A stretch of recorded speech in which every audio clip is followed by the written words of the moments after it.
തിരുത്താലി കിച്ചന്റെ പുതിയൊരു വീഡിയോയിലേക്ക് എല്ലാവർക്കും സ്വാഗതം. അപ്പം ഞാൻ ഇന്ന് ആദ്യമായിട്ട് വെജിറ്റബിൾ ബിരിയാണി ഉണ്ടാക്കാൻ പോവുകയാണ്. അതിന് വേണ്ടിയിട്ട് ആദ്യം ഞാൻ കുറച്ച് സവാള വറുത്ത് കോരി മാറ്റി വെക്കുന്നുണ്ട്. വെളിച്ചെണ്ണ ഒഴിച്ചിട്ടുണ്ട്. അതിൻ്റെ അകത്തേക്ക് സ്ലൈസ് ചെയ്തിട്ടുള്ള സവാള കുറച്ചിട്ട് കൊടുക്കാം.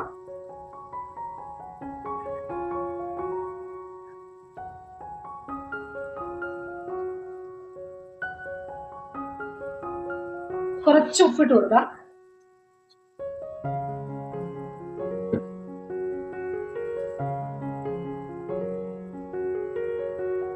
ഒരല്പം പഞ്ചസാരയും കൂടി ഇട്ട് കൊടുക്കുന്നുണ്ട്. അപ്പൊ അതൊന്നും കൂടെ ഒന്ന് കുറച്ചും കൂടെ പെട്ടെന്ന് ക്രിസ്പി ആവുകയും ചെയ്യും. ഒരു പ്രത്യേക ടേസ്റ്റ് കിട്ടും. കുറച്ചിട്ടാൽ മതി കേട്ടോ, ഒത്തിരി ഇടണ്ട. ഇനി നല്ലതുപോലെ ഒന്ന് ഫ്രൈ ആക്കി എടുക്കാം. അപ്പൊ ഇത് ഞാൻ പെട്ടെന്ന് ഉള്ളൊരു തീരുമാനമായിരുന്നു കേട്ടോ, ഇത് ഉണ്ടാക്കി എടുക്കാമെന്ന്. അപ്പൊ അതുകൊണ്ടിട്ട് അണ്ടിപ്പരിപ്പ് മുന്തിരിയൊന്നും എൻ്റെ ഇല്ല. അപ്പൊ ഉള്ളത് വെച്ചിട്ട് ഉണ്ടാക്കുവാണ്. അപ്പൊ നമ്മുടെ സവാള മൊരിഞ്ഞിട്ടുണ്ട്, നമുക്ക് ഇതിനെ മാറ്റാവുന്നതാണ്.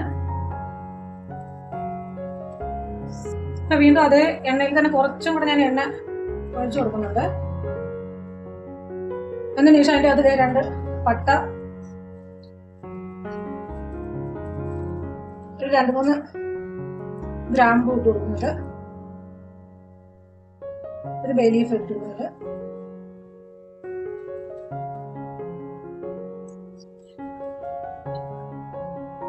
അപ്പൊ അതൊന്ന് ചൂടായി വരുമ്പോഴത്തേക്ക് നമുക്ക് സവാള ആഡ് ചെയ്ത് കൊടുക്കാം. നമ്മുടെ വെജിറ്റബിളിന് വേണ്ടിയിട്ടുള്ള സവാളയാണ് കേട്ടോ.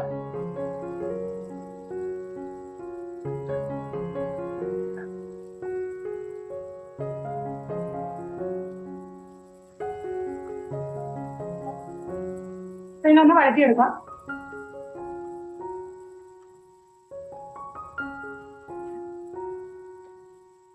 കുറച്ച് ഇഞ്ചിയും വെളുത്തുള്ളിയും പച്ചമുളകും കൂടെ ഉള്ള പേസ്റ്റ് ഞാൻ ക്രഷ് ചെയ്തെടുക്കുന്നതാണ്, അതും കൂടെ ഇട്ട് കൊടുക്കാം. വീണ്ടും നല്ലതുപോലെ ഇളക്കി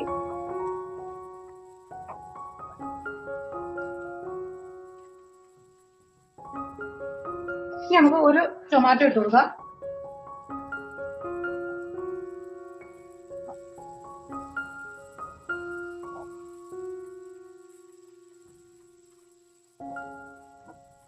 അതിനെ ഇതേപോലെ നല്ലതുപോലെ തന്നെ വഴറ്റിയെടുക്കണം.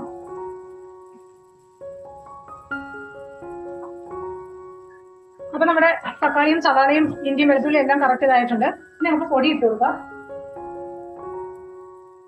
ഒരു 1/4 ടീസ്പൂൺ അളവില് മഞ്ഞൾപ്പൊടി, 1 ടേബിൾ സ്പൂൺ അളവില് മുളക് പൊടി ഇട്ട് കൊടുക്കാം.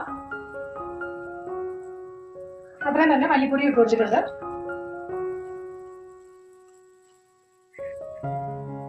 ഒരു 1/4 ടീസ്പൂൺ അളവില് ഗരം മസാല പൗഡർ ഇട്ട് കൊടുത്തിട്ടുണ്ട്. ഇനി ഇതെല്ലാം കൂടെ നമുക്ക് പച്ചമണം മാറുന്നവരെ ഇങ്ങനെ ഒന്ന് മിക്സ് ആക്കി കൊടുക്കാം. ഒരു 2 സെക്കൻഡൊക്കെ ഇങ്ങനെ വഴറ്റി കൊടുത്താൽ മതി. കാര്യം പാൻ നല്ല ചൂടായി കിടക്കുമല്ലോ, പൊടികൾ പെട്ടെന്ന് തന്നെ നമുക്ക് മൂപ്പിച്ച് എടുക്കാൻ പറ്റും. ഇനി നമുക്ക് നമ്മുടെ പച്ചക്കറി എല്ലാം ഇട്ട് കൊടുക്കാം. ഇത് ഞാൻ കോളിഫ്ലവർ കുറച്ചെടുത്തിട്ട് ചൂടുവെള്ളത്തിൽ മഞ്ഞളും കൂടി ഇട്ടതിന് ശേഷം അതിൻ്റെ അകത്ത് കുറച്ച് നേരം ഇട്ട് വെച്ചതിന് ശേഷം എടുത്ത കോളിഫ്ലവർ ആണ് കേട്ടോ. അപ്പൊ വെജിറ്റബിൾ ഒക്കെ നിങ്ങൾക്ക് ഇഷ്ടമുള്ളത് ചേർക്കാം. എനിക്ക് ഈ ഗ്രീൻ പീസ് ഇഷ്ടമല്ല, അപ്പൊ ഞാൻ ഗ്രീൻ പീസ് എടുത്തിട്ടില്ല. പകരം ബീൻസ് എടുത്തിട്ടുണ്ട്, ക്യാരറ്റ് എടുത്തിട്ടുണ്ട്, പൊട്ടറ്റോ എടുത്തിട്ടുണ്ട്.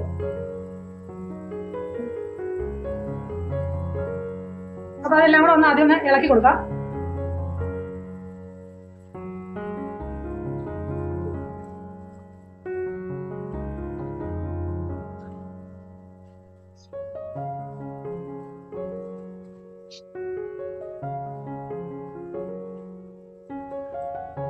നമുക്കിത് വേകാൻ വേണ്ടിയിട്ട് ആവശ്യത്തിന് വെള്ളം ഒഴിച്ചു കൊടുക്കാം.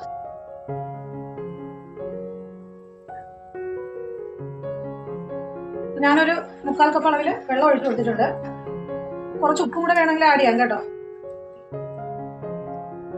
നമ്മൾ റൈസ് വേവിക്കുന്ന സമയത്ത് ഉപ്പിട്ടാണ് വേവിക്കുന്നത്, അതുകൊണ്ട് പച്ചക്കറിയിൽ ആഡ് ചെയ്യുന്ന സമയത്ത് ഒന്ന് ശ്രദ്ധിച്ചിട്ട് കുറച്ച് മാത്രം ആഡ് ചെയ്ത് കൊടുത്താൽ മതി.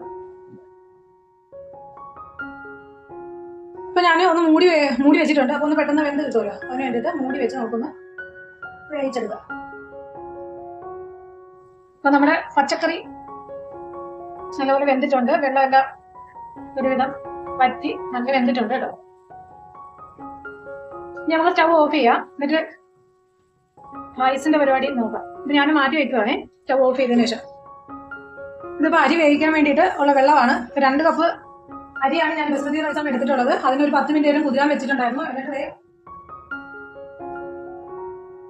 വെള്ളം പോകാൻ വേണ്ടിയിട്ട് വെച്ചിട്ടുണ്ടായിരുന്നു.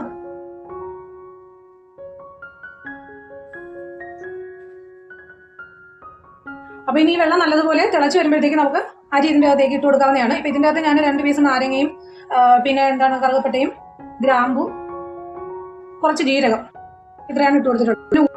ഇനി നല്ലതുപോലെ തിളച്ച് വരണം. അപ്പൊ നമ്മുടെ വെള്ളം തിളച്ചിട്ടുണ്ട്. നമുക്ക് അതിന്റെ അകത്തേക്ക് നമ്മുടെ അരി ഇട്ട് കൊടുക്കാം. 10 മിനിറ്റ് വരെ കുതിർത്ത് വെച്ചതിന് ശേഷം ഞാൻ അരിപ്പയിൽ വെച്ച് അതിന്റെ വെള്ളം എല്ലാം കളഞ്ഞിട്ട് എടുത്ത് വെച്ചിരിക്കുന്നതാണ് കേട്ടോ അരി. അപ്പൊ ഇനി ഇതൊരു 90% വെന്ത് വരുമ്പോഴത്തേക്ക് നമുക്ക് കോരി എടുക്കാവുന്നതാണ്. ഒരു മീഡിയം ഫ്ലെയിമിലിട്ടിട്ടാണ് ഞാൻ വേവിക്കുന്നത് കേട്ടോ. അപ്പൊ ഞാൻ നമ്മുടെ റൈസ് കോരി മാറ്റി വെച്ചിട്ടുണ്ട് കേട്ടോ.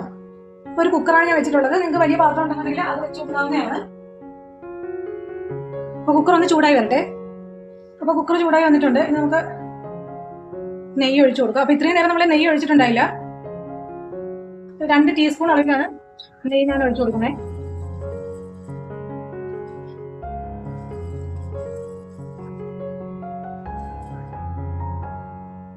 അപ്പൊ അണ്ടിപ്പരിപ്പ് മുന്തിരിയൊന്നും ഇല്ല. അപ്പൊ ഞാൻ ഇതിന്റെ മേളില് നമ്മുടെ ചോറ് ഇടാൻ പോവാണ്. തീ കുറച്ച് വെച്ചിട്ട് വേണം ചോറിടാനായിട്ട്.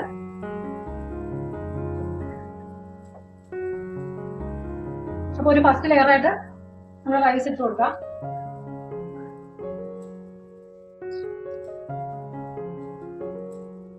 ഇനി ഇതിന്റെ മേളിലായിട്ട് നമ്മുടെ മസാല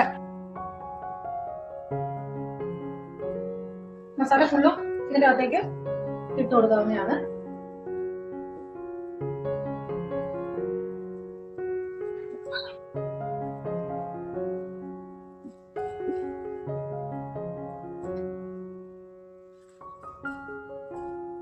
അപ്പൊ ചിക്കനും ബീഫും ഒക്കെ ഞാൻ ബിരിയാണി വെച്ചിട്ടുണ്ട്. ഞാൻ പച്ചക്കറി ഇതുവരെയും ട്രൈ ചെയ്ത് നോക്കിയിട്ടില്ല.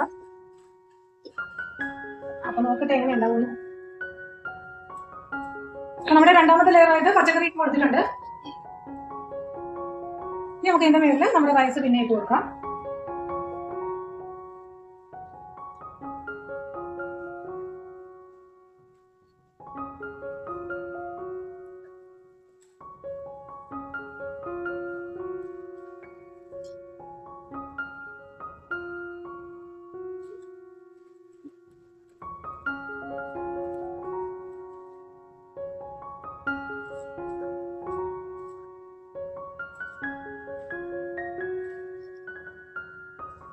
ഇനി ഇതിന്റെ മേളിൽ കുറച്ചും കൂടെ നെയ്യ് അധികം വേണ്ട കേട്ടോ. എനിക്ക് ഒരു ഓവർ ഇതായി കുറച്ച് മാത്രം ഒഴിച്ചു കൊടുത്തിട്ടുണ്ട്.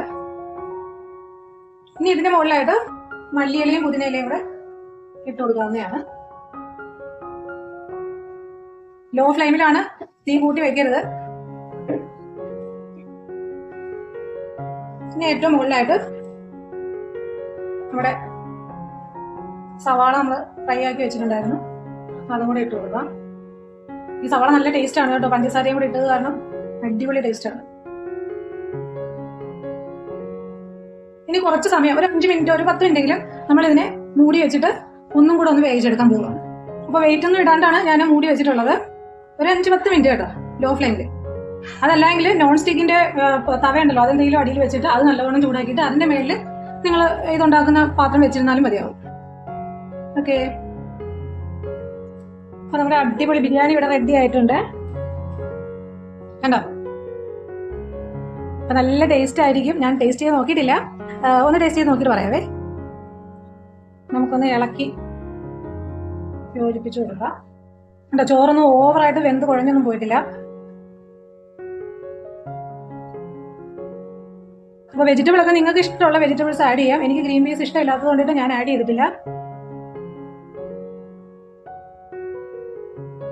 പിന്നെ അധികം നെയ്യും ചേർക്കുന്നത് എനിക്ക് വലിയ താല്പര്യം ഇല്ലാത്തതുകൊണ്ടിട്ട് ഞാൻ കുറച്ച് മാത്രമേ ആഡ് ചെയ്തിട്ടുള്ളൂ. നിങ്ങൾക്ക് വേണമെങ്കിൽ സവാള വഴറ്റുന്ന സമയത്തൊക്കെ വേണമെന്നുണ്ടെങ്കിൽ ഈ നെയ്ക്കകത്ത് വാട്ടിയെടുക്കാവുന്നതാണ്.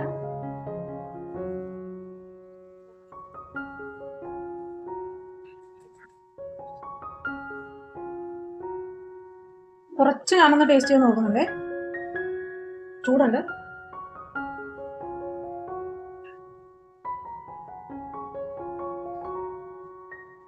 കൊള്ളാം കേട്ടോ, സെറ്റ് ആയിട്ടുണ്ട്. ഒരല്പം ഉപ്പ് കൂടിയിട്ടുണ്ട്, അത് റൈസിൽ ഉപ്പ് ഇച്ചിരി കൂടിയിട്ടുണ്ട്. എന്നാലും കുഴപ്പമില്ല, ടേസ്റ്റ് വൈസ് ഓക്കെയാണ്. ഒരല്പം മാത്രം ഉപ്പ് കൂടിയിട്ടുണ്ട്. അപ്പോൾ ഉപ്പിടുമ്പോൾ അരിയിൽ ഉപ്പ് നമ്മൾ ഇടുന്നത് ഓർത്തിട്ട് വേണം മറ്റേ പച്ചക്കറി വേവിക്കുമ്പോഴത്തേക്ക് ഉപ്പിടാനായിട്ട്. അപ്പോൾ എൻ്റെ ഇച്ചിരി ഒന്ന് കൂടിയിട്ടുണ്ട്. അതർവൈസ് ഇത് ഓക്കെയാണ്. അപ്പോൾ നമ്മുടെ ഇന്നത്തെ കുഞ്ഞു വീഡിയോ ഇത്രയേ ഉള്ളൂ. എല്ലാവരും ട്രൈ ചെയ്ത് നോക്കുക. ട്രൈ ചെയ്ത് നോക്കിയിട്ട് ഇഷ്ടമായാൽ തീർച്ചയായിട്ടും ഒന്ന് ലൈക്ക് ചെയ്തേക്കുക, ഷെയർ ചെയ്യുക, കമൻറ്റ് ഇടുക, സബ്സ്ക്രൈബ് ചെയ്യുക. ഓൾ എന്ന് പറയുന്ന ബട്ടൺ കൂടെ ഒന്ന് പ്രസ് ചെയ്തേക്കുക. Okay, thank you.